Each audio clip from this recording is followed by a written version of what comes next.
Good morning everyone and welcome back to Craft Eccentricity. I hope you all had a fabulous weekend, and I'm up this morning with a surprise creation design team share. I've also made one small project. Now this is kind of like three parts, so I'm going to start off by showing you Nicole's designs. Then I will show you the surprise creation designs, and then I will show you my designs, which are listed on the surprise creation site as designed by Craft Eccentricity. So first up we have a snow globe, and this is an easel card. Now if you want to see how this one is made, I'm going to be doing this one for the Tuesday tutorial. And what I'll do, rather than sort of like do all the full measurements now, I'll do them as a ready-made card. I can tell you that the full length of that is 7.5 inches. So when that's folded, this is going to be the full size of your card, and that is just under 5 inches. So that is a great size. So if you want to see that one being made and all the little bits and bobs measured, I'll be doing that for the Tuesday tutorial tomorrow. Right, so that's the first one. Next up is Nicole Designs, and this is a scroll design which you could place on a card, or you could use it as a very large tag, because it comes with a little tab here and you've got the words wish list. It also comes with some really cute little tea lights, and I think those are gorgeous. And then of course you've got the finishing ends for the scroll so that you can cut them in black or wood or whatever color you want to. So a measurement of that one for you. And as I say, I'm going to be doing surprise creation all week, so this one will be made. That is 5.25 inches. If I scoot down to its widest point, that is 5.5 inches. And then if we go on this angle here, we have 5 inches. So whether you've got it on a card that way around, or whether you choose to hang it as a little sort of Christmas wish list or a birthday wish list instead, then I'll be making that one this week. Next up is we have an Advent planner page, which has the 25 days of Christmas apertures there, 5, 10, 15, 20, 25, just making sure, because you know what I'm like first thing in the morning. And that is going to serrate cut down the edges so that this tab can be lifted and pulled. Now you can cut this as a template and remove all of these so that you can do whatever it is you're doing, and then put your nice one down so that you know where your little images or your stamped images are going to go. So that one is a planner page, and that one is 8.25 cut line to cut line by 5.5. And of course you do get the two pieces, so you've got the back piece and you've got the panel. Now what's great about this panel is that it cuts out on its own, which means if you want to make a standalone advent calendar, you can do that with just this panel, and you could make it to go that way around as a card so that people are tearing towards them. If you cut a frame in Dollar Tree foam boards, then you can pop something dimensional in there.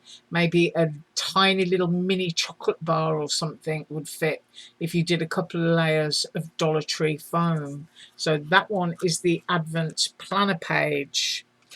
Next up is a Slimline Die, and this one is the mermaid, and once again this will be made during the week. Now I can tell you that Nicole's Slimline cards are larger than Surprise Creations. If you're going to use this size, you're going to need 12 by 12 cardstock if you're wanting to cut a pattern background out. If you're just using plain cardstock, then you know you're going to get it out of a letter size. but when it comes to paper pads, they usually go 6 by 6, 8 by 8, or 12 by 12, and this is too big for 8 by 8. So a measurement for you, and going from the cut line to the cut line on the back panel is 8 3/4 inches, and then back panel again, you got this little tab here so that you can turn it into an open out card, and that is 4 inches. So that's how big that would be once done. And of course you cut out 2 of these back ones and 1 of these for your front panel, and then you cut off 1 of these, connect it, and you've got an open and close card.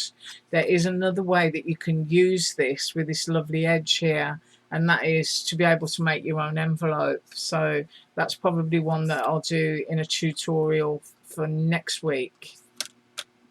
Next up from Nicole is a cartoony type slimline die. You've got Love It, and you've got Zap, and you've got the kind of exploding speech bubbles, and you've got the word cool.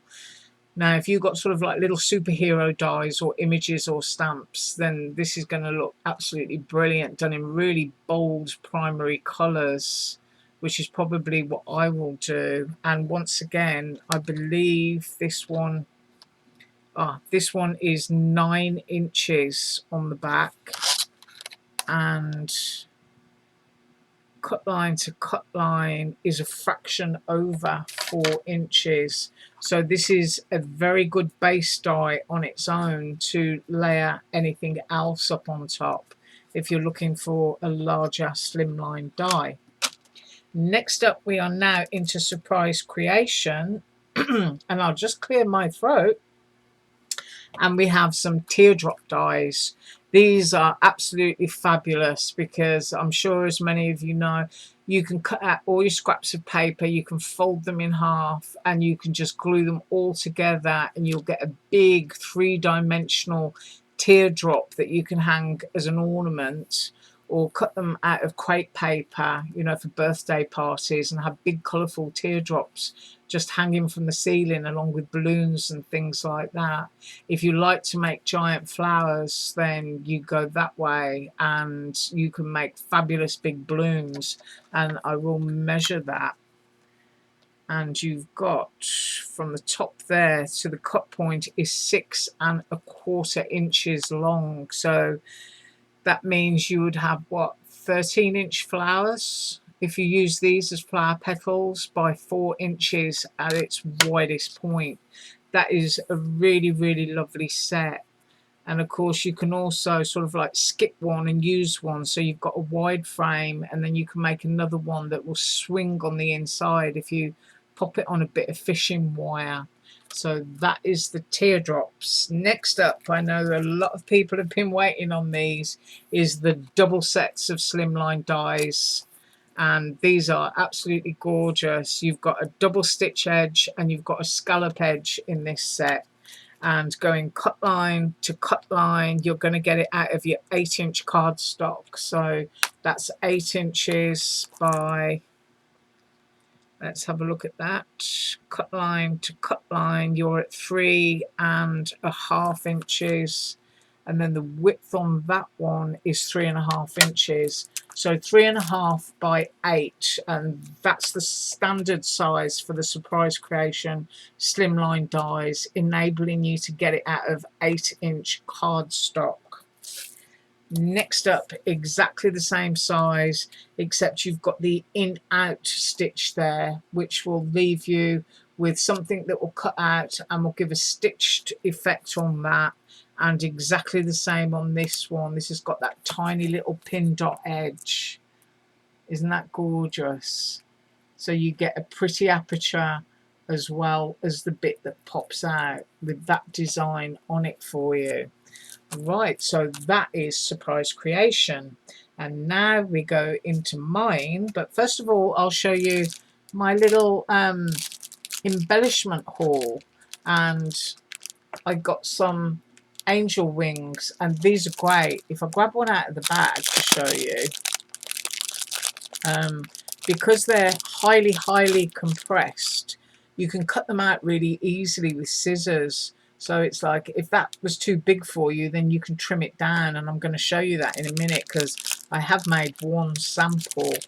So I've got some angel wings, I've got some vinyl stars which are mirror shiny.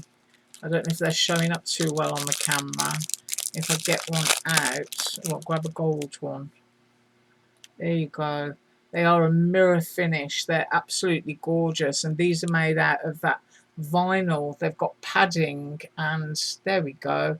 We've got like a fabric back, but they're just so pretty. You can use your crocodile and punch a hole and thread them up with ribbon or some very fine ball chain and hang them from a tag or anything. So I got those, and then I got these gorgeous little rabbits, and I'm going to get one out. And you can use these any time of the year. I mean, not just sort of like Easter, but birthday cards in the centre of bows.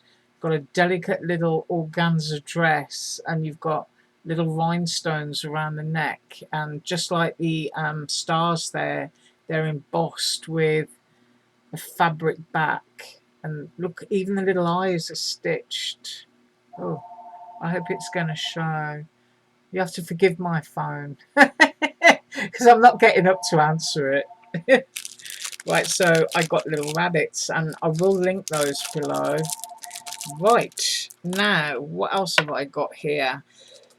My dies. First up is a 5x5 stained glass tree, and I will do this for one of the tutorials as well. This will be made up this week, but I just think this is going to look nice cut in gold foil cardstock with a clear sheet of acetate backed behind it, and then some alcohol ink, or if you wanted to use stamps as well, just to give the whole thing a stained glass effect.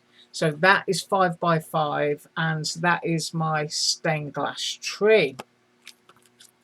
Next up is one that was requested, and if you saw my video on Friday, you'll see that I made some resin candies. In fact, I've got one here. Hang on, I'll just grab it. I made a bunch of these little resin candies, and the reason that I did that is because my next die is a rather large candy jar. Comes with a lid, comes with a label, and it also comes with different sizes of jelly beans so that you can have bigger ones in there. You can sprinkle them all around the outside of the card. Just load the jar up, and we'll do some colouring of these because these are really easy to do. Just use your distress oxides and then do a highlight and a dot using a white gel pen. But I'm going to measure this for you. And it is cut line to cut line, a fraction over 3 inches, and then from the top of the lid down to the bottom is 4 3/4 inches. So you can see that they're a great size, and I just love these jelly beans. But you can put whatever you want to in there. You could fill it with little cookies or donuts or anything, you know, and then you could put a really nice sentiment there like sweet wishes or you are sweet. So that one is the candy jar with jelly beans.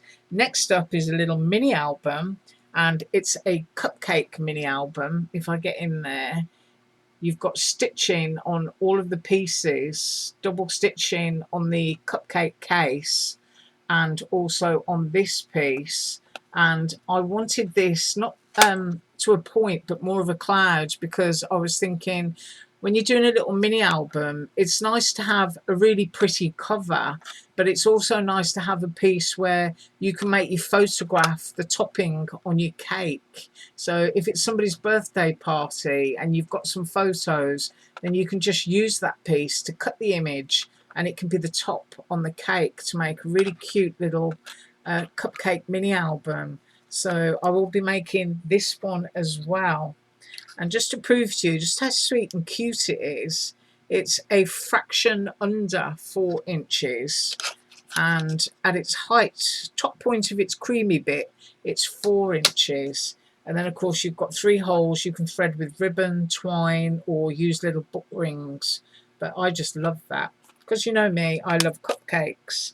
Next up is my Gingerbread Man, and I wanted a big one, and this is bigger than normal, and I decided I wanted hearts rather than little dots, and he's got cute little eyes, and he's got his Rick Rat legs, or her Rick Rat legs, so you can do this as a boy or as a girl.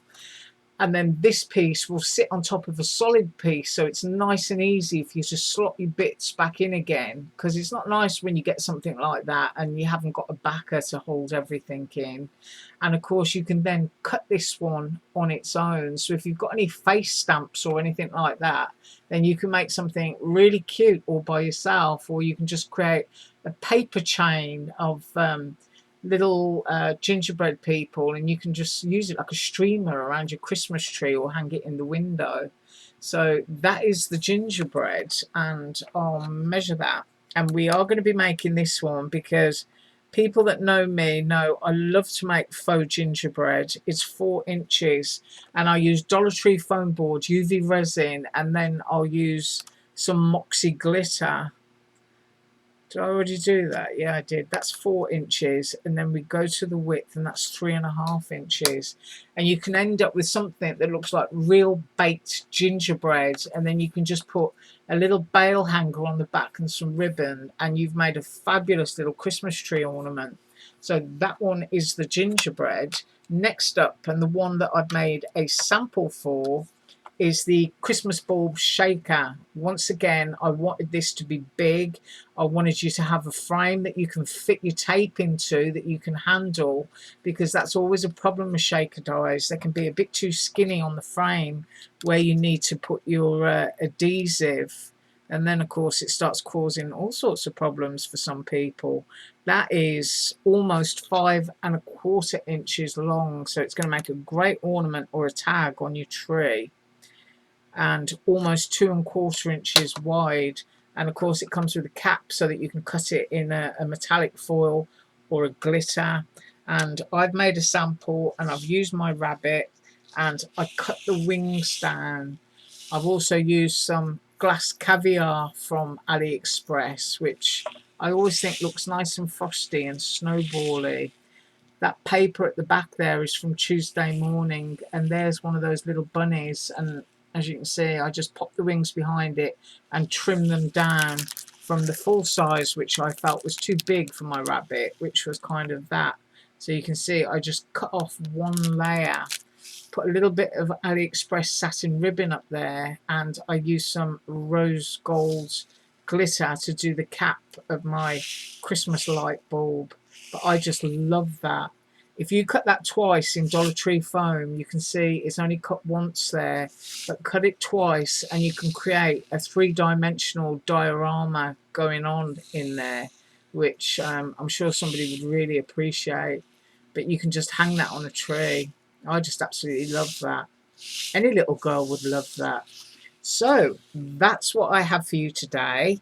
As I said, I'll be up tomorrow with the snow globe easel card from Nicole Design. As usual, all links below. You have a fabulous day. Bye.